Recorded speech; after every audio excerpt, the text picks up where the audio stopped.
Howdy everyone, welcome to the Bryan and Fagan YouTube channel. I'm Ricky. So today, we're going to unpack a common question we hear all the time. Who qualifies for spousal maintenance in Texas? And many people enter divorce thinking they're either receive or be required to pay alimony, but in Texas, laws are set very high. There's a very high bar to get that spousal maintenance. Let's explore what the law really says. Unlike other states, Texas doesn't automatically award spousal maintenance. You gotta earn it, right? You gotta prove specific conditions to qualify. And that typically means showing you lack sufficient property after divorce to provide for your minimum reasonable needs, and that your spouse either committed domestic violence or you were married for at least 10 years. So even when those qualifications are met, the court can still evaluate other factors of your education, for one, your employment history, your age, your health, your contributions to the marriage. Those are all considered. So for instance, if you stayed home to raise children and are now struggling to re-enter the workforce, the judge may award temporary maintenance to help you get back on your feet. Keep in mind though, Texas courts are very conservative,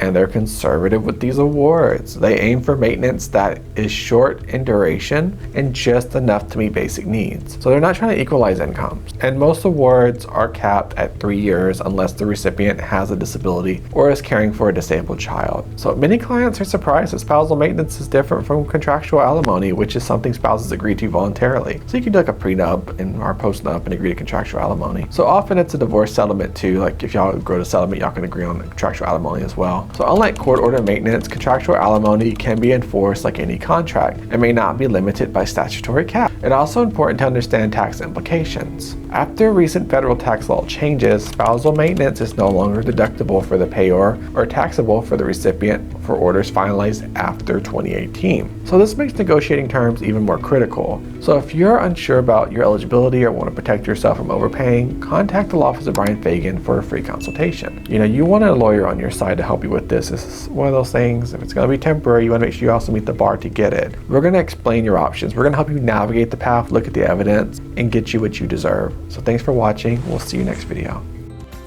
Thanks for tuning in to the end. We understand that divorce can be expensive depending on the situation. That's why we're offering our Do-It-Yourself Texas Divorce e-course. You can get access to this e-course by clicking on the link in the description below. Catch you in the next video.